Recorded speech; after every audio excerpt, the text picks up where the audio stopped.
ये हमारे घर के पास का 25 साल पुराना सीताफल का पेड़ है। ये पूरी तरह से केवल बारिश के पानी पर निर्भर है और घर की छत से केवल वर्षा का जल प्राप्त करता है। सूखा पड़ने पर इस पेड़ से कम 10 किलो और औसतन 25 किलो उपज प्राप्त होती है। और ये सीताफल का पेड़ हमारे सीताफल बगीचा लगाने के पीछे की प्रेरणा है, क्योंकि अगर यहाँ का सीताफल केवल बारिश के पानी पर इतनी अच्छी तरह से बढ़ता है तो हम उसी तरह से सीताफल का उत्पादन करने का प्रयास करेंगे।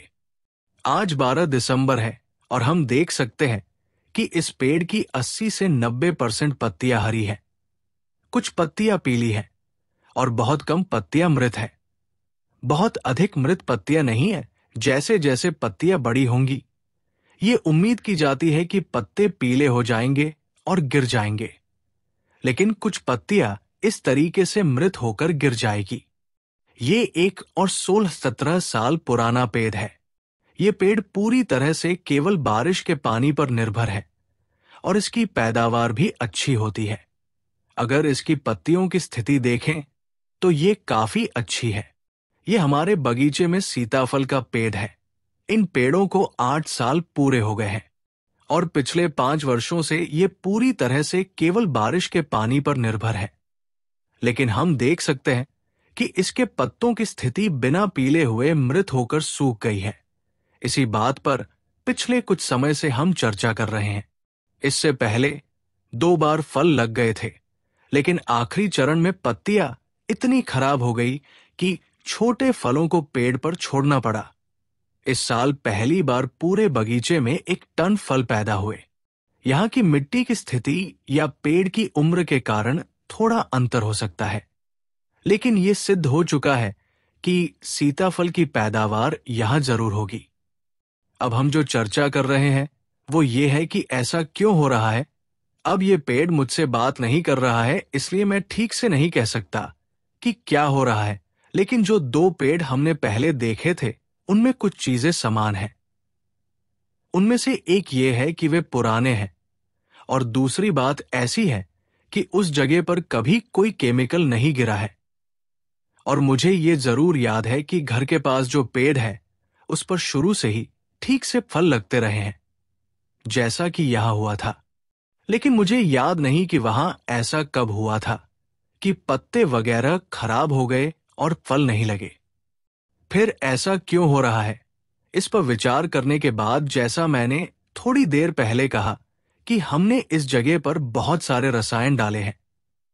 फिर धीरे धीरे उन रसायनों का प्रभाव कम होता जाएगा और सीताफल का उत्पादन थोड़ा थोड़ा करके शुरू हो जाएगा।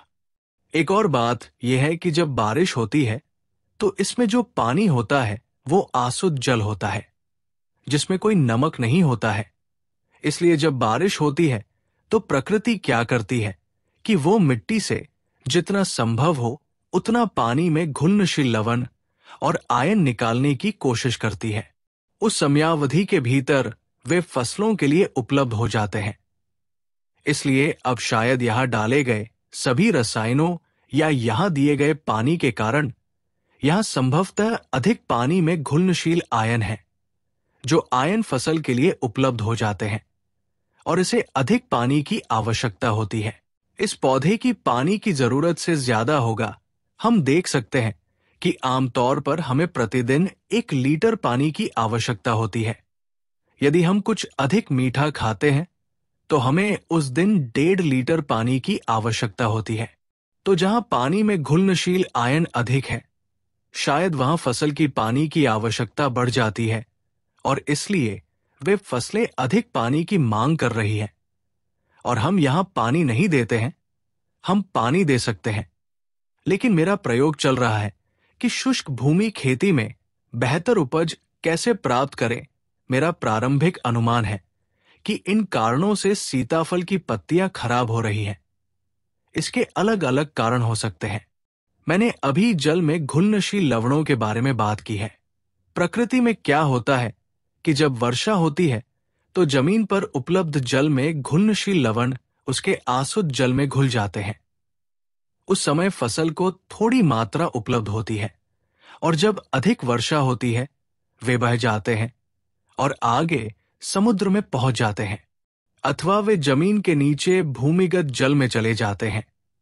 तो प्रकृति फसल की जड़ों में पानी में घुलनशील लवणों को कम करने का प्रयास करती है।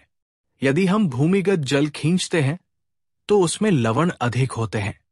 फुकुओका ने हमेशा कहा है कि फसलों को भूजल देने का मतलब धीरे धीरे जमीन को बंजर बनाना है। प्रकृति मिट्टी में पानी में घुलनशील लवणों को यथासंभव कम करने की कोशिश कर रही है, लेकिन जब हम बारिश के अलावा सिंचाई करते हैं तो हम उन पानी में घुलनशील लवणों को यहां लाते हैं। और अब पानी देने के बाद हम किसी भी मिट्टी में देखते हैं, और जब पानी वाष्पित हो जाता है हमें वहां सफेद खारी मिट्टी दिखाई देती है। तो हम प्रकृति के विपरीत काम करते हैं। अब फसल को पानी देना वास्तव में एक ऐसी बुनियादी अवधारणा है। बिना पानी दिए खेती कैसे की जा सकती है, और हम बागवानी खेती करने के फायदे देखते हैं।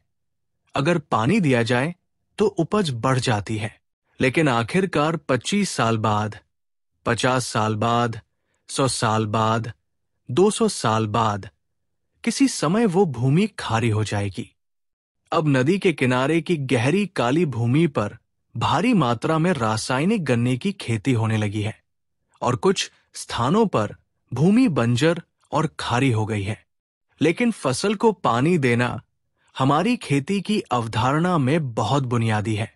यानी हमारा मानना है कि पानी उपलब्ध कराए बिना खेती नहीं की जा सकती। ऐसी स्थिति आएगी कि सिंचाई करनी पड़ेगी, लेकिन वो सिंचाई पूरी तरह से प्रकृति की अवधारणा के विपरीत है, क्योंकि सिंचाई से मिट्टी की लवणता कम होने की बजाय बढ़ जाती है। अतः भूमि धीरे धीरे बंजर हो जाती है। अब लंबी अवधि में अगर इस बुनियादी पानी के इतने सारे दुष्प्रभाव हैं, तो अन्य चीजें जो हम करते हैं, जैसे कड़ी मेहनत करना, रसायनों का उपयोग करना, उर्वरकों का उपयोग करना, छिड़काव करना, इन सभी चीजों के भी बहुत सारे दुष्प्रभाव होंगे, लेकिन हम उन्हें तुरंत नहीं देख पाते। इसलिए हम सोचते हैं कि हम जो करते हैं वो सही है। लेकिन प्रकृति की ये व्यवस्था पिछले लाखों वर्षों से चली आ रही है कि किसी भी फसल की सिंचाई नहीं की जाती। सिंचाई एक मानव निर्मित विचार है। यदि, जैसा कि फुकुओका कहते हैं, हम जुताई, छिड़काव, निराई और रसायनों के बिना कृषि करते हैं, तो हम इस प्रकार की कृषि को आत्मनिर्भरता और आत्मविकास के साथ अनुभव करेंगे।